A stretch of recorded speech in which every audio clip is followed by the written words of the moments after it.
welcome to my class. Today we are going to study about nuclear angular momentum and parity. In 1924, W. Pauli, while explaining the hyperfine structure of spectral lines, suggested that certain atomic nuclei may possess an intrinsic angular momentum as well as magnetic momentum. It has been found that proton and neutron are fermions with spin quantum number s is equal to half. This means that they have spin angular momentum s of magnitude s is equal to root of s into s plus 1 h cross. For a single proton or neutron, s is equal to half. Therefore, s is equal to root of half into half plus 1 h cross, which is equal to root 3 by 2 h cross. In addition to spin angular momentum, each nucleon possesses orbital angular momentum due to the motion about the center of the nucleus. It is denoted by capital L and whose magnitude is given as L is equal to root of L plus 1 h cross. Here the small l is orbital quantum number. In a nucleus, there are large number of nucleons. So, the total angular momentum of a particular nucleus is the resultant of the individual momenta of the constituent nucleons.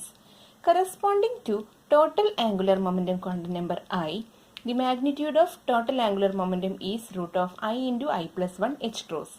The value of I depends on the type of interaction between the nucleons. For a nucleus, the total angular momentum I is equal to Sn plus Sp plus L. Here Sn and Sp are the neutron and proton spin quantum number and L is the orbital quantum number.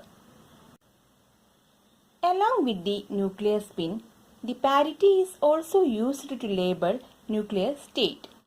The parity can take either positive or negative values. Positive values represents even parity and negative value represents odd parity. The parity is associated with orbital motion. Therefore, relation between parity pi and L is pi is equal to minus 1 whole raised to L.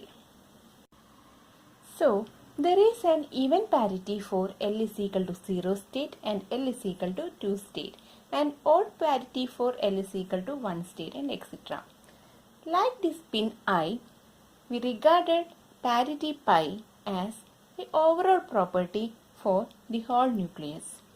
It can be directly measured using a variety of techniques of nuclear reactions and decay. The parity is denoted by a positive or negative subscript to the nuclear spin as I raised to pi. For example, 0 raised to plus, 2 raised to minus, 1 by 2 raised to minus, 5 by 2 raised to plus, etc.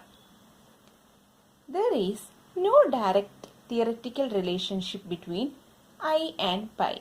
For any value of I, it is possible to have either pi is equal to positive or negative.